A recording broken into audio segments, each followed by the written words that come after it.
వాహిని media ప్రేక్షకులకు నమస్కారం అండి. మనం అద్భుతమైన అడవుల్లో ఉన్నాం, దారపల్లి కొండల్లో ఉన్నాం. ఈ కొండల సొగసులను చూస్తూ ఉన్నాం. ఇది నా చేతిలో ఉన్నటువంటి తీగ చాలా పూర్వకాలం నాటిది, చాలా వైద్యాలు చేసేటటువంటి తీగ. దీనిని ముట్టి బుట్టలు తయారు చేసుకునేవాళ్ళం అండి. వెనక వ్యవసాయం చేసుకునేట్టు దూడలకి ముట్టి బుట్టలు తయారు చేసి వాడుతూ ఉండేవాళ్ళం. ముట్టి బుట్టలు దోసరి తీగ అంటారు. ఇది దోసరి తీగ. దీనిలో గొప్ప ఔషధ లక్షణాలు ఉన్నాయి. ఇంత అంత ఔషధ లక్షణాలు కాదు, ఎంత బోలితే అంత ఔషధ లక్షణాలు ఉన్నాయి. మహా జిగురండోయ్. ఇవి నూరుతా ఉంటే జిగురెక్కిపోయి చేప చేతిలో జారిపోయినట్టు ఏది మీరు నూరేటటువంటి కలవలో నుంచి జారిపోయి కింద పడిపోద్ది. అది దీని రహస్యం. దీన్ని కాస్త పెరుగులో వేసి తింటూ ఉంటే స్త్రీ పురుషుల సంగమంలో వచ్చేటటువంటి వ్యాధులన్నీ పోతాయి. పెరుగులో వేసుకు తినాలి. ఇది ఒక ఎత్తు. ఇక కొంతమంది ఏం చేస్తున్నారంటే ఈ ఆకులు తీసి బొడ్డు చుట్టూ స్త్రీకి పెట్టి, ఇలాగా బొడ్డు చుట్టూను స్త్రీకి పెట్టి ఏం చేస్తారు, ఇవే ఆకులను ఎండించి కాసిన్ని తినిపిస్తూ ఉంటారు. ఉట్టినే తినిపిస్తూ ఉంటారు. సాగుతూ ఉంటాయి, బంక సాగుతూ ఉంటాయి.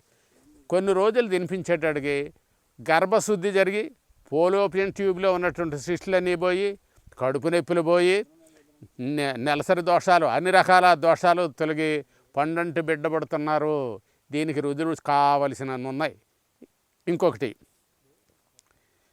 నెలసరుల్లో కొందరు ఏం చేస్తున్నారంటే ఇలా కాదు, ఆపేద్దాం, నెలసర్లు ఆగిపోవాలి, నెలసర్ల దోషాలు రాకుండా ఉండటానికి. అందులో ఎందుకు రాకూడదట, వాళ్ళకి దైవ దర్శనానికి వెళుతున్నారట, నెలసర్లు ఆపేయాలట. వ్రతాలు ఉన్నాయట, అంట్లో నెలసర్లు ఆపేయాలి. పెళ్ళికి వెళ్తున్నారు, నెలసర్లు ఆపేయాలి. ఇలాంటి కొన్ని సహజత్వానికి భిన్నమైనటువంటి పద్ధతుల్లో వాళ్ళు మందులు అడుగుతున్నారండి అని అడిగారు నన్ను.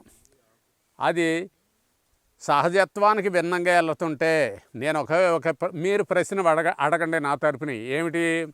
ఏ గ్రంథంలో ఉంది దేవుడిని దర్శించటానికి అక్కరలేదు, నెలసరుల్లో ఉండటానికి వీలు లేదని ఏ గ్రంథంలో ఉంది? ఏ పురాణాల్లో ఉంది? ఎక్కడుంది అని చెప్పి నేను అడగమంటున్నాను. ఇలా చేయడం వల్ల చాలా ఇబ్బందికరమైనటువంటి అనారోగ్య సమస్యలను కొని తెచ్చుకోవడమే.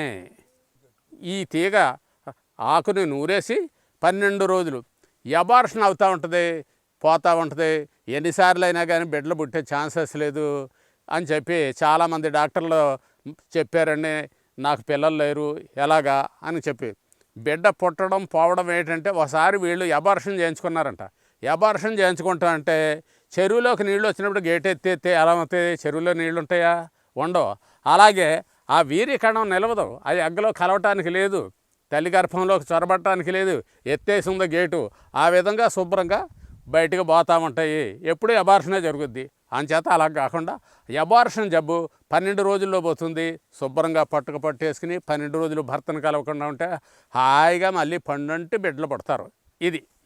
ఇది ఒక ఎత్తు. ఇక రెండోది, దూడలో మేమేం చేసామంటే ముట్టుబుట్టలు అల్లుకునేవాళ్ళం. శుభ్రంగా ముట్టుబుట్టలు అల్లి ముట్టికి తగిలిచ్చి కట్లు కడతా ఉండేవాళ్ళం. గట్టి తీగ, ఇది చాలా గట్టిగా ఉంటుంది. ఊతలు అల్లుతారండి, పొదగలు అల్లుతూ ఉంటారు, పిట్టలను పట్టుకుంటాకి రకరకాలే చేస్తూ ఉంటారు దీంతో, ఈ తీగతోటి. అసలు రహస్యం ఏంటంటే క్యాన్సర్ని అద్భుతంగా తగ్గించేస్తుందండి ఇది. ఏ స్టేజ్లో ఉన్న క్యాన్సర్ అయినా అద్భుతంగా తగ్గిపోద్ది.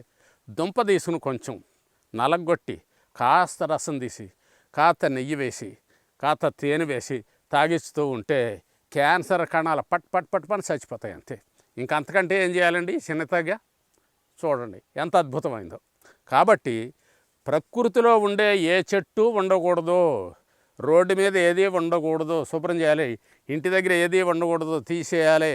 ప్రతిదీ శుద్ధి శుభ్రం పేరుతోటి తన గోతిని తానే తవ్వుకుంటున్నాడు మానవుడు. ఆధునిక సంస్కృతి పేరుతోటి ఇక్కడ జరుగుతున్న వింతల్లో వింత ఏంటంటే అడవులు నాశనం చేస్తూ జీడి మామిడి చెట్లు పెంచటం. ఇదండి జీడి మామిడి చెట్టు. నా పక్కనే ఉంది చూడండి జీడి మామిడి చెట్టు. ఇది కొంతవరకు ఉపయోగమే, పూర్తిగా ఇక్కడ గిరిజనులు నమ్మినంత ఉపయోగం లేదు.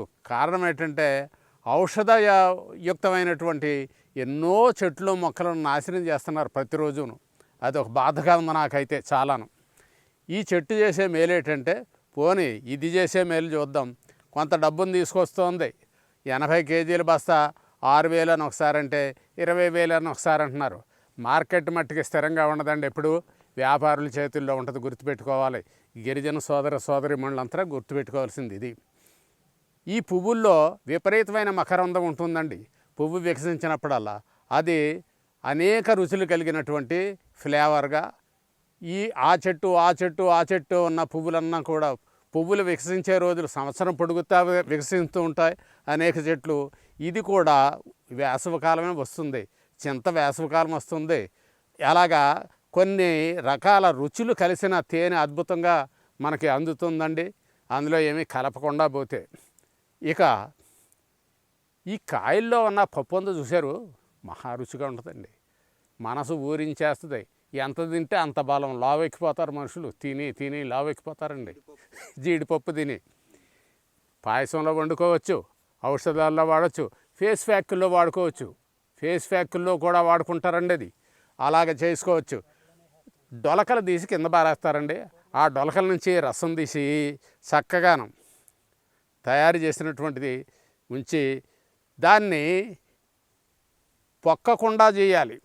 పొక్కకుండా చేయాలంటే ఏమి చేయాలి? పొక్కులు రాకుండా కొంచెం జీలకర్ర పొడి అందులో వేసి దాన్ని కాస్త ఇలా రాస్తుంటే సోబి అనేటటువంటి వ్యాధి పోద్ది. చాలా బాగా పనిచేస్తుంది. ఇక ఒక్కటి మాత్రం నిజమండి, మనకు తెలిసింది చాలా తక్కువ, దీనిలో ఉన్న చాలా ఎక్కువ. ఇతర దేశాల్లో చాలా చవకగా దొరుకుతున్నాయండి. ఇంతకంటే కూడా ఇక్కడ రేటు పెరుగుతుంది అనుకుంటే దక్షిణాఫ్రికా నుంచి సంవత్సరం కనీసం 10 నెలలు కాస్తాయి. అక్కడ దక్షిణాఫ్రికాలో జీడి మామిడి చెట్లు 10 నెలలు కాస్తుంటాయి. మన దేశం కృష్ణా జిల్లా గుంటూరు ప్రాంతం రైతులు వెళ్ళి అక్కడ ఒక వేలాది ఎకరాలు కొని వ్యవసాయాలు చేస్తున్నారండి. వాళ్ళు చెప్పింది ఏంటంటే చాలా బాగుంటుంది. మన పప్పు ఏం బాగుంటుంది, అది చాలా బాగుంటుంది. పైగా మన పప్పు 6,000 రూపాయలు గింజల రేట్లో తయారు చేసింది అయితే వాళ్ళు తయారు చేసేది 2,000కి వచ్చేస్తుంది. వాళ్ళకి అంత చౌకగా దొరుకుతట. విపరీతమైన పంట. మనం అక్కడోటి చెట్టేస్తాం. వాళ్ళు సాలు పోసేస్తారట. గింజలు సాలు పోసేసి ఏదో కంది గింజల సాలు పోసినట్టు పోతారట. కానీ చాలా బాగా కాస్తాయట ఇప్పుడు కూడాను అని చెప్పారు. ఇలాగ చాలా దేశాల్లోనూ చాలా విషయాల్లోనూ మందులుగా వాడుతున్నారు, సౌందర్య సాధనాలుగా వాడుతున్నారు. బలవర్ధకాలే కాకుండా ఇలా వాడుకుంటున్నారు. కానీ మన దేశంలో ఉండేటి ఈ అమృతమైనటువంటి ఔషధ మొక్కను చంపి ఇది వెయ్యొద్దని చెప్పి నా తుది కోరిక. ఆయుర్వేద, గిరిజన మూలిక మరియు పారంపర వైద్యం చేసే ప్రతి ఒక్కరూ మా ఛానల్ ద్వారా మీ విద్యను ప్రజలకు తెలపాలనుకుంటే మా నంబర్కి కాల్ లేదా వాట్సాప్ చేయండి. వీడియో కనుక మీకు నచ్చినట్లయితే లైక్ చేయండి, షేర్ చేయండి. మరిన్ని వీడియోస్ కోసం మా ఛానల్ని సబ్స్క్రైబ్ చేయండి. మీ అభిప్రాయాలు మాకు కామెంట్స్ రూపంలో చెప్పండి. మరిన్ని వీడియోస్ కోసం మా ఛానల్ని సబ్స్క్రైబ్ చేయండి.